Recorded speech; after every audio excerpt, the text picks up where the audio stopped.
And to initiate this dialogue, I'd like to invite for their interventions Suzie Lewis and Hannah Havas. Would you like this? Yes, please. There? I'll hold it. Anyway, the stage is yours. Okay. Absolutely. Morning, and thank you for having us. We're thrilled to be here It's a pleasure. to talk about collaboration, inclusive communities, disruptive innovation, and circular economy. So, I don't know about you, but who remembers this type of thing? Okay, from end of the 90s, beginning of 2000. And back then it was great. It was, wow, this is so cool. We can connect it to Bluetooth, we can phone when we're not at home. And if I look at today, it's a far cry from my iPhone 7, which basically brings out new applications every day, and I'm thinking, oh, how do they work? Let me get my head around that. So, disruptive innovation happens incredibly quickly. And whether you're a business leader, a community leader, a social entrepreneur, or an educational leader, it's about anticipating and disrupting before you get disrupted.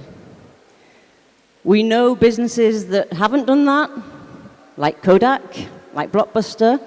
We also know businesses that have done that, anticipated, disrupted. Everybody knows Netflix, everybody knows Airbnb. They're now commonplace. What about the larger disruptions, like the redistribution of power brought about by internet and social media? I think the great thing about disruptive innovation is that it empowers and connects both people and digital. And it is, in fact, one of those particular disruptive innovations is the reason why Suzie and I are on this stage together. There's an application some of you may know. It's called Shaper. If you don't know, it's kind of a mixture between LinkedIn and Tinder. Okay? So you see these profiles of different people and you go, are they an interesting person to meet? You swipe left. Are they not interesting? You swipe left. If they're interesting, you swipe right. So on this particular day, I decided to swipe right. And it was through this that Suzie and I started messaging, and we said, okay, let's meet for a coffee. I booked 30 minutes into my diary. And 3 hours later, we just couldn't stop talking. And it was at that moment that the birth of our company, Ego to Eco, was born. And I'm hoping that kind of wonderful spark of networking and engaging, I'm going to experience many, many times over the next few days, and I'm really looking forward to seeing that. So that meeting of the minds leads us to ego and eco, and the word ego reminds me of somebody who gave me career advice in my organization, and they said, you know, what you really need to do is grow an ego. And I thought, okay. And then as I stepped out into the entrepreneurial world, I thought, how paradoxical, what I really need to do is grow an eco. And an eco for me is what we're talking about here. And it looks like this. It's flexible, it's vibrant, we're individuals, but this is about a meeting of the minds. It's about collaboration. It's about how can we become collectively intelligent, because disruptive innovation cannot happen with just one person. And that's the beauty of it. So it drives inclusion, and it drives being better humans, but in a digital world. The only thing about this is us humans are not very good at change. We all have this thing of, it's the old cartoon. Who wants change? Me. When do we want it? Not just yet. So we have to understand that if we want to encourage as much innovation and disruptive innovation especially, we have to be creating sustainable cultural change within our organizations. And these sustainable cultural organizations need to be creating a culture that allows for celebration of failure, celebration of risk, celebration of speaking up. If we are not in this position of sharing being able to share ideas, we're never ever going to be able to bring forward other innovation. So the thing is that one of the reasons that stops this from happening, especially in organization, is fear. Us humans, when we face fear, either usually go into the natural fight, flight, or if you're like me, freeze. You do nothing, which is not very, very productive. So if we imagine that in our companies and schools we have an atmosphere where there is fear, we are not going to be encouraging some of the best minds to be coming together and collaborating. The more that we look at bringing people within inclusion, the more we're going to be able to be in an atmosphere where we can share ideas and bring everyone together and get the best that we can. And so in order to do that, what we're asking to do is bring people to the table. Let's have these conversations. What do we need in place to create this culture that's going to encourage openness, it's going to encourage fear, the risk-taking, and how can we put that together, but in a sustainable change? I've worked for many, many companies who have brought me in for a tick box. Okay, I'm sure many of you have come across this. There's an HR, we need a workshop on presentations. Yes, we've tick boxed that one. We need a presentation on understanding gender. Yep, we've done that one. How does anyone believe from a one-day workshop that we are suddenly going to go, yes, I've got it? So our mission is to get people to understand if we want real change, it's a long-term investment of seeing sustainable cultural change. And that's why we're here to have those conversations. Absolutely. So just to conclude, whether it's disruptive innovation, whether it's circular economy, it's about people. And it's about understanding emotions and understanding people. So as the world becomes more data-driven, what we really need to do is work together, all of us, to drive human excellence. Thank you.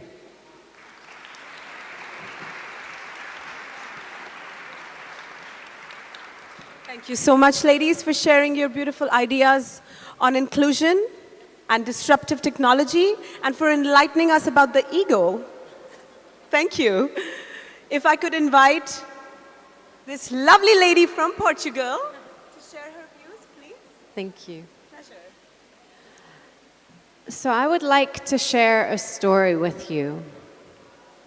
It's about a boy named Lawrence Muhammad. He was born in a suburb where there was violence, fear, and aggression. And he was told he would never do anything with his life. He made it to university, where his professor told him with his surname he wouldn't get far. He graduated as an engineer and had a very successful career.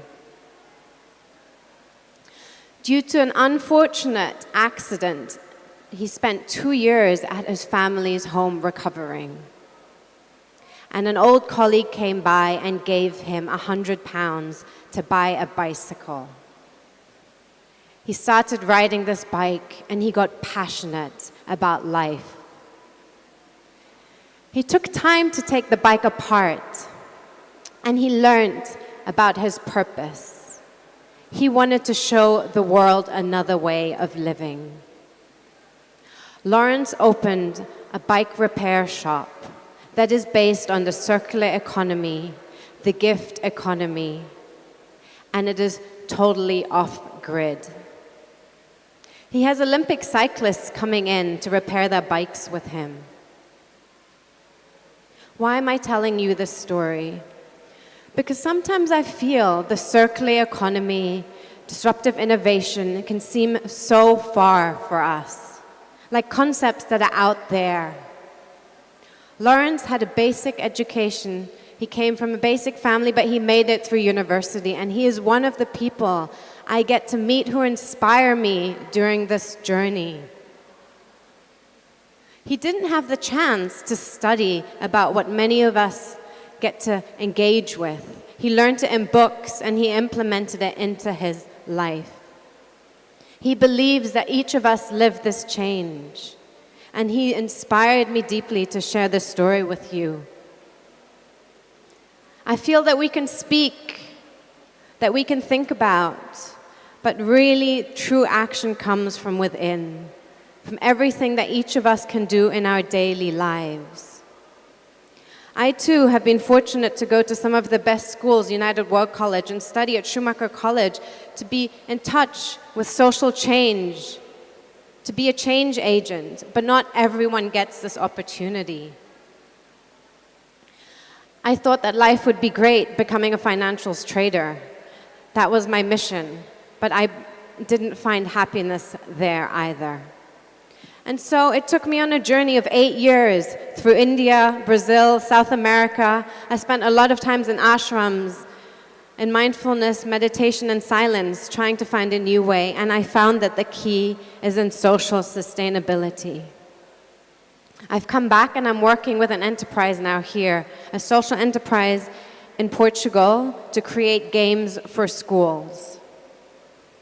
I believe that the change happens with young people. And what we're looking at is educating young men and women to be these change agents. We are currently developing a game called 2030 Social Currency to teach young students about money in a new way. I see money as the blood in our system, as the water in nature. How can we change the world if young people are not taught how to relate to this? We're developing a game where you gain social currency through social actions. You trade and invest together in collaboration to learn that you can change the world, creating new habits for young people.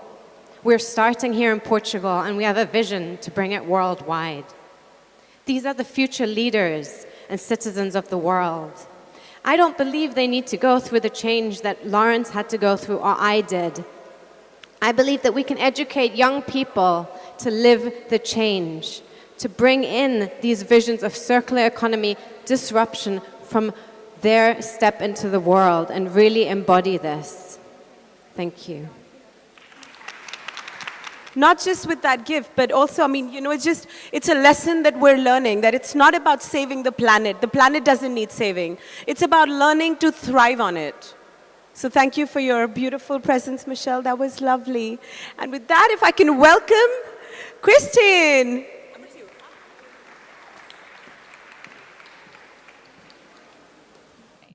I'd like to talk to you a bit today about the delightful topic of waste management. So get excited. When we talk about circular economy, closing the loop is what I work on. And to close the loop, to make a circular economy, you have to move the beginning part and the end part. So the beginning part is production, the creation of the things that eventually become waste. And the end part is the management of that waste, what we do with things once they've served their purpose. Us as consumers, we're in the middle, and it's controversial to say, but consumers don't actually have that much power over waste management, which I'll talk about in a minute. So, one of the reasons why I want to talk about waste management is this misconception of who is responsible. So, do consumers have responsibility? Absolutely. Is that where it lies? Not entirely. So it's convenient to say, to put that ownership of responsibility on consumers. This is very convenient to us. It makes us feel empowered, part of the solution, in control of the outcome. And it also transfers attention and responsibility away from producers and governance who have much more impact over the system. So that said, doing your part is absolutely crucial. Think of good consumer responsibility and how much we use and how much we conserve as kind of a baseline is absolutely necessary. Not doing that makes the problem worse, but keeping that baseline doesn't solve all the problems. Does that make sense? If the solution's not us in the middle, then let's talk about why that is. We can only reuse what is able to be reused, right? We can only recycle something if it's recyclable, and if there's a place that will recycle it. We can only reduce based on our, circumstances, that sort of thing. So those are just some things to keep in mind. So you're thinking, now what? Well, have no fear. I have a few solutions or a few actions that you can take. So the first one is education. Education is transparency. Know where your waste is going, what exactly is happening to it. Know what the cost of that is to us, the community, the economy, the environment. Products need an end-of-life plan, and this is where I get into the disruptive economy. So what if everything that was created had an end-of-life plan in place when it was created? What if part of creation was knowing what would happen to it at the end?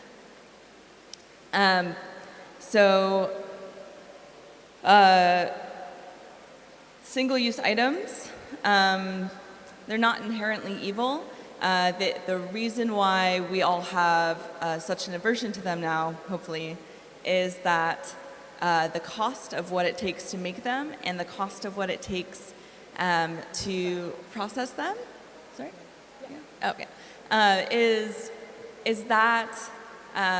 is too high for the temporary use that we have. So things that we'll talk about a lot more this afternoon. And so next is consider and openly discuss the lifespan of products. If we're creating something out of plastic that's only going to be used maybe for an hour, say a water bottle, a plastic water bottle, you're only going to use it for that one moment, and it's only made to be used for that one use, then it takes 1,000 years for that to decompose. Is that a good balance between the length of time something will last and the length of time that it will be used? Does that make sense? So one of the things that we can do here is to hold one another accountable and not to shame. Shaming does not work. So, for instance, if your friend gets a plastic water bottle or you see it, don't shame them for it. It does not change social behavior. Holding each other accountable does work. So that means that everyone has a buy-in. Everyone says, yes, I agree that I will do this. Yes, I will not use paper towels today. I will use the cloth that we were all given, right? That's accountability. That's not shaming. And with that, it's starting to change social norms. So decide what you want the ideal to be and endorse those behaviors. So in closing, these issues are all complex. They're not difficult. There are actions that we can take to close that loop, to make the economy more circular. Do not believe the nonsense that we cannot possibly come up with a better system. We absolutely can. It is possible. And those solutions, it's not a one solution and then move on. It's many, many solutions over time. So last, I want to leave you with this. Aim for those ideal, complete, well thought out solutions overall, of course. But do remember, it's progress, not perfection. So celebrate those small wins. Celebrate those moments where you have those small wins. Even if it's not reaching the goal, we need to have those celebrations to remember that we are moving forward, to continue moving forward. So I look forward to closing the loop with all of you and continuing this discussion. And thank you so much. Yes, absolutely. Welcoming Mariale Moreno.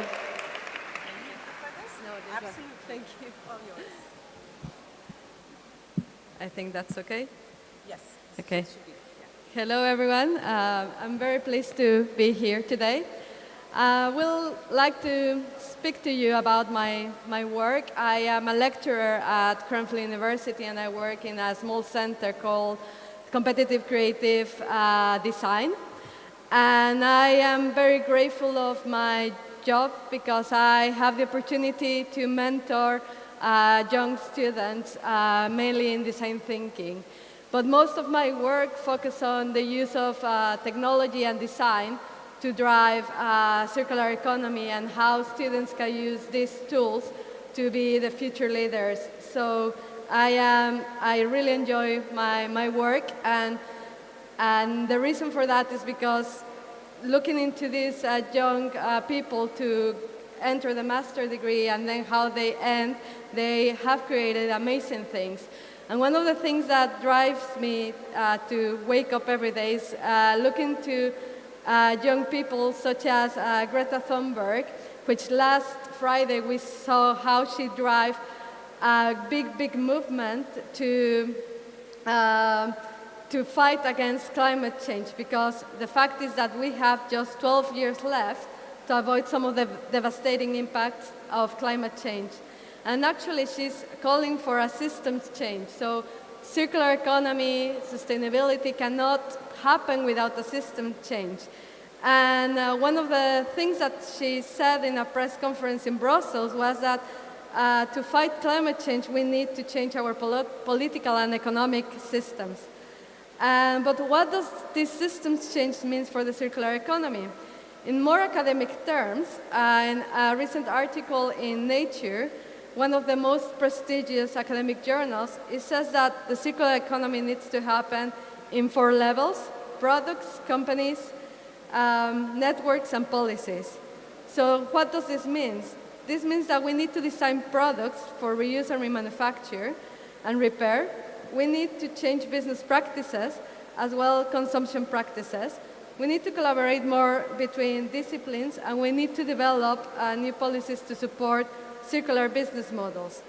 And basically, in conjunction, this article calls for a more systems approach where collaboration between different disciplines have to work together to make this happen.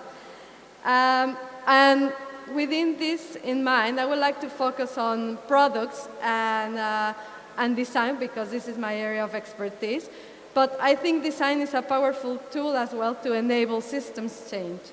And one of the things I always say is, and I always quote the Ellen MacArthur Foundation when I start talking about design, is because their definition about circular economy says that a circular economy is a system that is restorative by intention and design.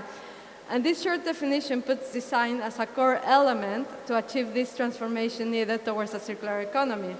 So as a design thinkers, we start with a problem and trying to find a solution, following a convergent and divergent process.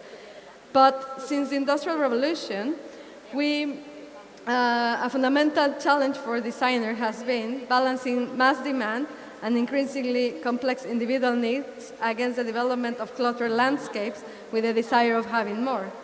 So one of my favorite industrial designers and architects, Finnish Alvar Aalto, had a design ethos of saying, designing better things for everyday life. But how can we continue to design better things for a cold, throwaway society? So in my work as a design practitioner, researcher, and educator, I apply systems and design thinking approaches to understand how technology and innovation can be used to inform and develop better policies, business models, and networks to achieve this circular economy.